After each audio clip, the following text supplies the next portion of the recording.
Welcome, everyone. This is Yvonne Davis and David Steele from the Rocky Mountain Compassionate Communication Network. We're here again to discuss NVC principles in combination with The Artist's Way by Julia Cameron. And today, we're still in week 2, recovering a sense of identity. And in the book, she mentions attention. So that's something we're going to talk about today, and how intention is directly related to attention, and how the two of them are very important. So did you have some things you wanted to say about that, David? About how they're interrelated, or about attention? Give me something more specific. Okay. To respond to. Earlier today when we were talking, you said, this is a direct quote, "I have lots of things to say about attention." Okay, so you want me to talk about attention? Yeah. Okay. So in Tai Chi, which I've been studying for many decades, it's all about cultivating what they call Qi, which is the life force. If you take yoga, it's called prana, but it's the life energy that gives us the ability to act, to do, to feel vitality, to be healthy. And one of the things in Tai Chi that is commonly taught is Qi follows attention. Wherever we place our attention, that's where the Qi will go. So when we put our attention on lack, on ain't it awful, or look what I don't have, then we live in a world that is full of awfulness and lack, because that's what gets energized by our attention. Whereas if we place our attention on, wow, I am creating this, I'm expressing myself, boy, I'm making progress in the stuff I want to accomplish, then we live in a world of accomplishment, of progress, of making things happen. And from the point of view of a movie camera, the events that unfold can be absolutely identical, but one person can interpret them as disastrous and another person can interpret them as empowering, depending on where they place their attention. So being aware of where we put our attention is key to cultivating a sense of fulfillment and taking an active role in shaping our identity, rather than being a passive blob that has been sculpted by circumstance that we're helpless to change. Okay. So, did you want to say something about intention also, or would you like me to say something? I want you to respond to what I just said. We'll get into intention in a minute. Okay.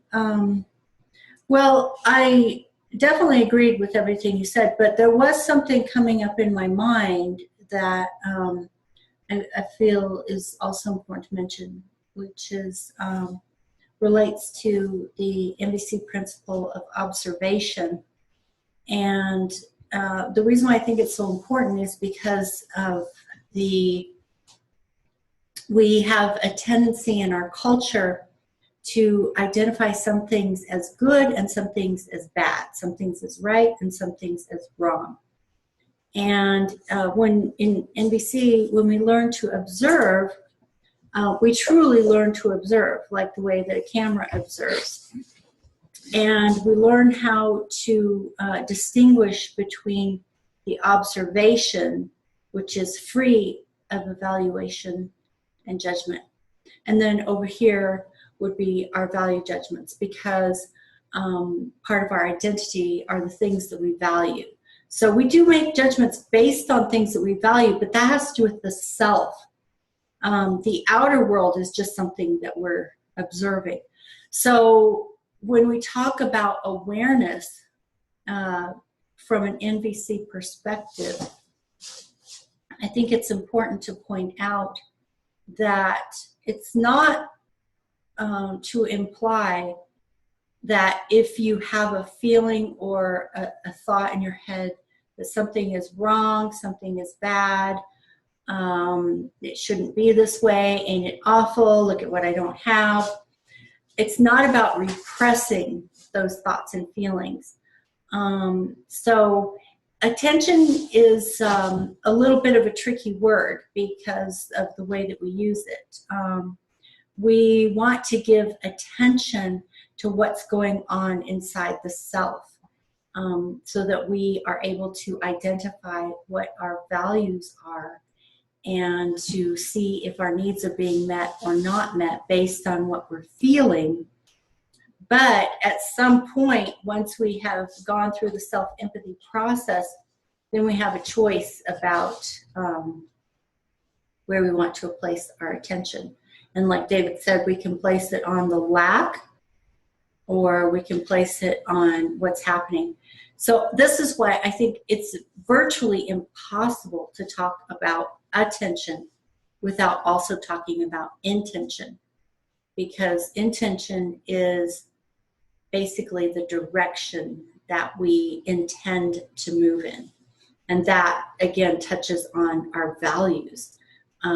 So if there's something you are seeking, something of value to you, a need that you want to meet, and I'm guessing that for anyone who's watching this video, it's because they have a longing for more creative expression in their lives. They have intention to meet a need for more creative expression in their lives, and to look and observe and gain more awareness and consciousness about what might be blocking that, what might be some obstacles or some challenges that we have the capacity to work with. So that just adds another dimension to what you're saying. It does. I'm going to try and not go too deep into this.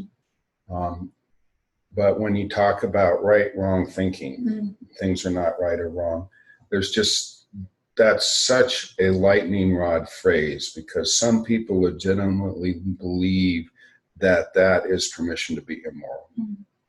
That, and all of a sudden, to me, that broadens our topic, because it's one of the biggest issues that's going on today in the world.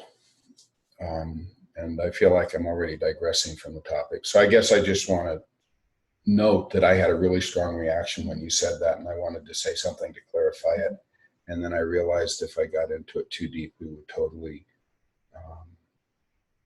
get into a whole nother topic and make a much longer video. Yeah. So I'm very conscious about using that phrase. Maybe it would be better if I explain a little bit more what I mean by that. I'm talking more in this moment about the self, that when you look at your thoughts and feelings and needs, there's no such thing as a bad feeling or wrong feeling. There's no such thing as a bad need or wrong need. You need what you need. You feel what you feel. And the reason why I think this is so important is because if we don't allow ourselves to give awareness and attention to all of our feelings, the entire spectrum of what we're feeling and what we're needing, we end up repressing those that somewhere along the course of our lives we have been taught those are bad feelings, those are wrong feelings, you shouldn't feel that way. And I think there's, even in this kind of new age movement, there's a strong emphasis on positive thinking and gratitude, and those are wonderful things. I don't mean to imply that they are not, that to recognize how valuable gratitude can be so beneficial in our lives. And yet at the same time, there can be moments or even whole days or even whole weeks where, you might be going along feeling like angry about something in your life. Like maybe you don't have enough free time to do your creative work, or maybe you don't have enough energy at the end of the workday to do your creative work. you know, or you have lots of people making requests of you and you're just feeling angry. And maybe you're not feeling very grateful in the moment. But what I'm saying is that's okay. So I wanted to, so we're looking at something that is very complex and very paradoxical. And so David brought up one aspect of it, which is that where we put attention creates our reality, and that is absolutely true. And I'm bringing awareness to another side of it, which is that if we judge our thoughts and feelings as good or bad, right or wrong, and try to repress those that we've been taught are wrong and bad, that becomes part of the shadow. And then we go right back to day one, talking about the shadow again. And then we haven't gained any road on this map toward more creative expression. So that's what I was trying to say. Well, that's much clearer. Mm-hmm. So I'm okay with that. Okay. That feels much better. Okay. So I still want to make the connection between intention and attention. So do you want to talk about that, or would you like me to say more? So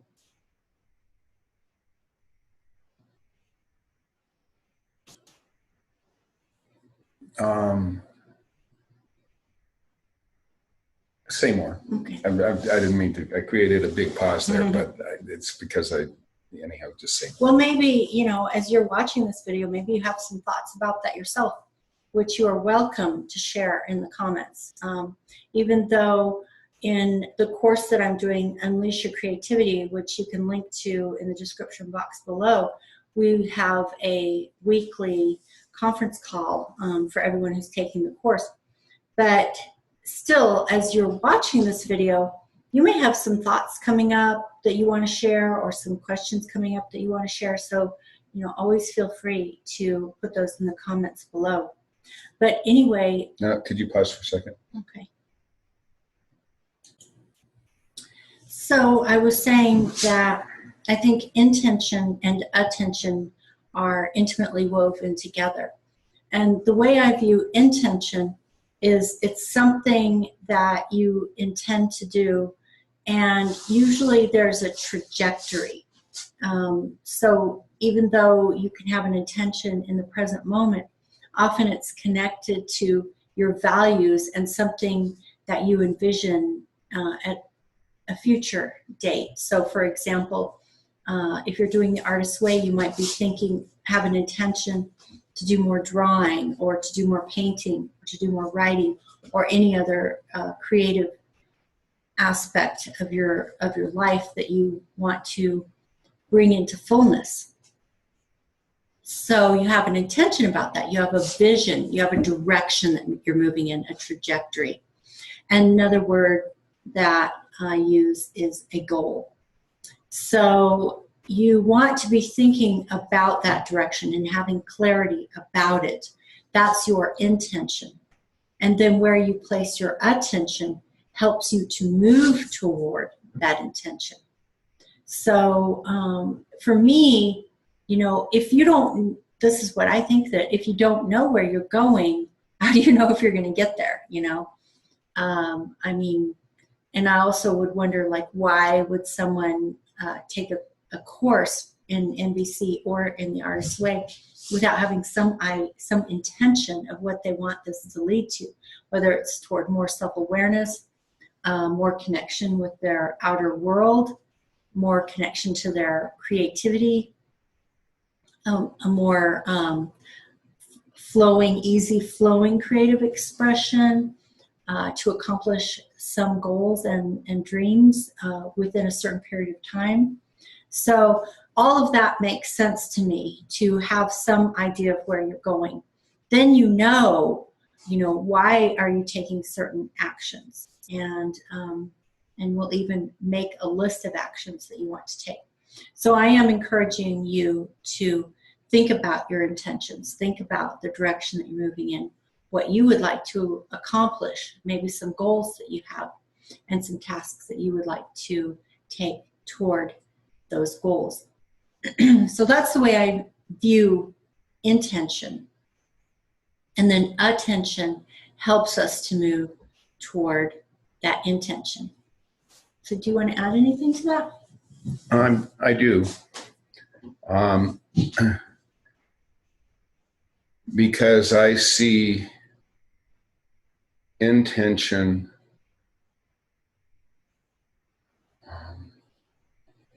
as more of a guiding principle that directs our attention.